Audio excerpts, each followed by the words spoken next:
What does Elektra bring to the table that Captain America can't? Is Victor Von Doom really a better villain than Ultron? We love the MCU. We're not knocking it one bit, but the old Marvel movies just did some things better. There isn't a superhero film out there, at least on the Marvel side of things, that tells a more compelling and accurate origin story than the original Spider-Man. Not only does it carry the heart of the original Marvel comic books on its sleeve, it combines the origin directly with one of Spidey's most formidable foes. Likewise, the 2005 Fantastic Four film, Ang Lee's Hulk, and The Punisher, among others, set their title characters up for success early on. How is this done? By establishing a clear origin story that often directly ties our heroes to their most iconic villains. While MCU films like Iron Man and Captain America: The First Avenger stand out as solid origin stories, most MCU films skip their inception completely. Instead, the films usually dive right into the action to keep their audience's attention. That or characters are introduced in another film before getting their own standalone, which also often skip the origin stories. This can be a huge disservice to both the characters and the audience. Peter Parker watching his Uncle Ben die, Bruce Banner's childhood flashbacks, and Logan's frustrated attempts to uncover his own story are what grounds and guides the heroes. Plus, who doesn't love watching the Fantastic Four as they get hit with cosmic rays from space? You rise and shine, big boy. How you feeling?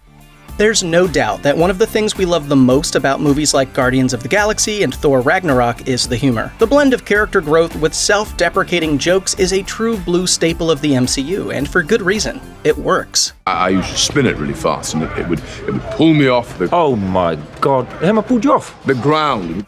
In fact, many of us rewatch these films over again just for the laughs. But the old Marvel films took a different approach. While there are clear moments of levity in X-Men, Spider-Man, and Daredevil, the films don't allow the humor to hold them back from telling more refined stories.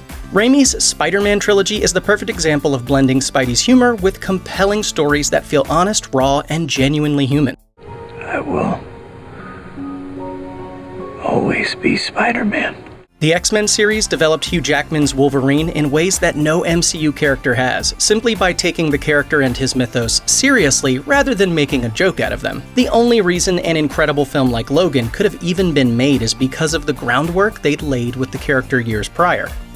There's a lot to be said about a complex, interconnected universe where Howard the Duck can chill with an immortal elder and 20 years worth of Peter Parkers can meet up to make meta jokes about their various movies' faults.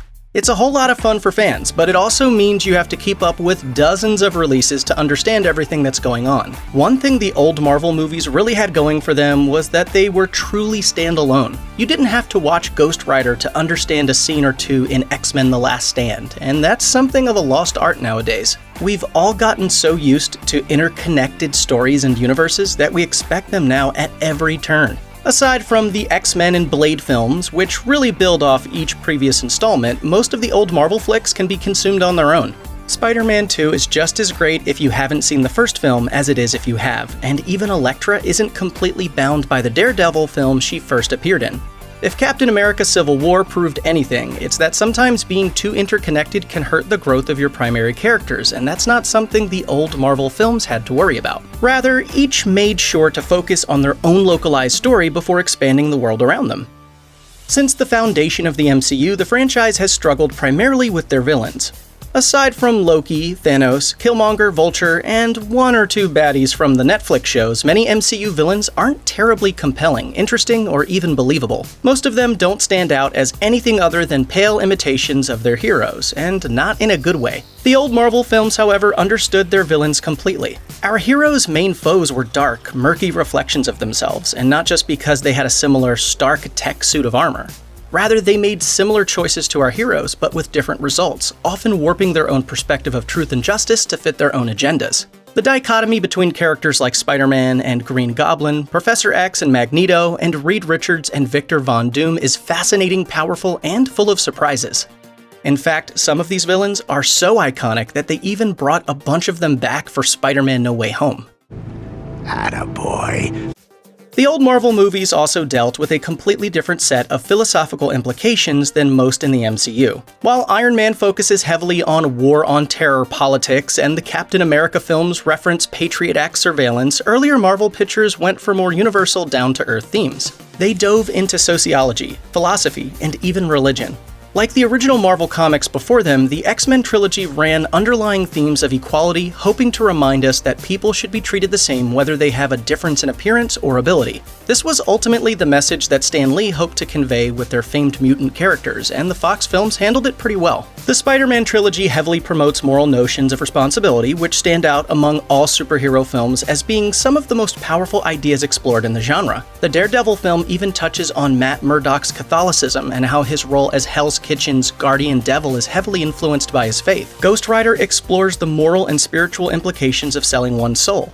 Likewise, Fantastic Four, much like the MCU's Guardians of the Galaxy now, promotes the idea that you can find your true family through friendships. They weren't always the best films, but there's no denying that the old Marvel films had a depth to them that has yet to be fully replicated.